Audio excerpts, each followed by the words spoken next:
যদি কখনো প্রশ্ন ওঠে ভালোবাসা মাপা নিয়ে, হয়তো দেখবে বেশিরভাগ সম্পর্কে জড়িয়ে থাকা মানুষগুলি ব্যর্থতায় সরে যাবে, অথচ তার ওই লোলুপ চোখের কামুক চাহনিতে অনায়াসে বুকের খাঁজের গভীরতা মেপে নিতে সময় লাগবে না। ভালোবাসার অনুভূতিগুলো আজকাল কেন যেন সম্পর্কগুলো এতই পলকা হয়ে গেছে যে তার মেয়াদ খুবই ক্ষণস্থায়ী।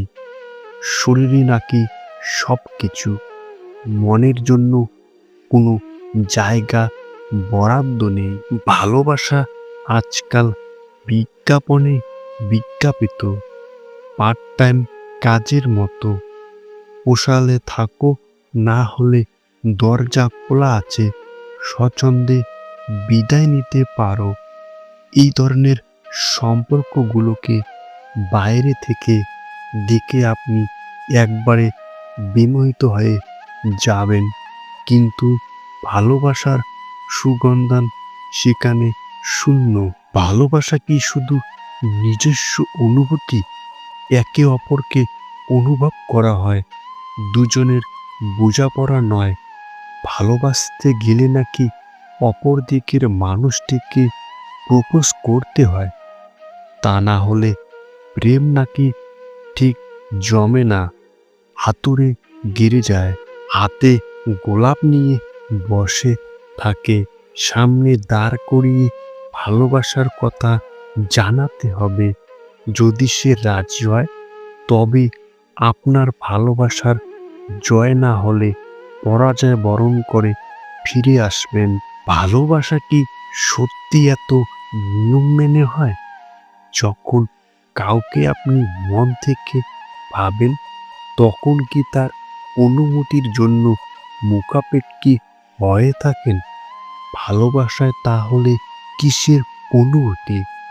এতটা ঘটা করে ভালোবাসা না জানিয়ে করে সাধারণভাবেও তো বলা যায় যে, তোমাকে সারা জীবন কষ্ট করে খাওয়ার কাজটা আমিই করব। অফিস ফেরত তুমি যখন মাথা ব্যথা নিয়ে অসহ্য যন্ত্রণায় কাতর হবে, চিন্তা নেই, আমি মাথা টিপে দেব।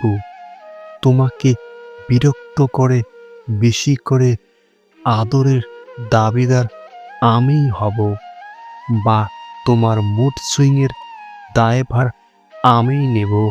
এই কথাগুলোর মধ্যে কোনো ভারী চালের কাব্য নেই, নেই কোনো দেখনদারি মিথ্যে চালাকি। এই কথাগুলো বিছানায় কামুকতায় বিলীন হয়ে যায় না, এগুলো চিরস্থায়ী। ভালোবাসা নিত্যানন্দী।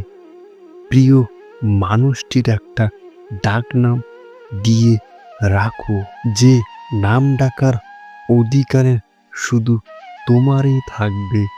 দেখবে এর মধ্যে এক অন্যরকম অনুভূতি কাজ করবে, না ভাঙতে আরো ঝালাই করতে ভুলবে না। প্রত্যেকটা দিন তাকে নতুন করে আবিষ্কার করতে হয়, ভালো খারাপ সব মিলিয়ে মিশিয়ে তাকে নিয়ে পথ চলতে হয়। হোক না সে পথ একটু অসমতল, বিশ্বাস আর ভরসার জুড়ে একদিন সে সমতল হবে। বাস্তবিক ভালোবাসা রূপকথার পাখিরাজ, কোরায় চড়া রাজপুত্র আর 7 সমুদ্র পেরিয়ে জয় করে আনা রাজকন্যার গল্প নয়। এর মধ্যে অনেক ঘাত প্রতিঘাত আছে। সব কিছুকে দূরে রেখে পথ চলতে গেলে দুটো মানুষের অটুট বোঝাপড়াটা খুবই জরুরি। আপনি আপনার ভালোবাসার মানুষকে কিভাবে ভালোবাসবেন, কিভাবে ভালো রাখবেন, একে অপরকে কিভাবে অনুভব করবেন, সেটা সমাজ বা বাহিক কোনো ব্যক্তি ঠিক করে দেবে না।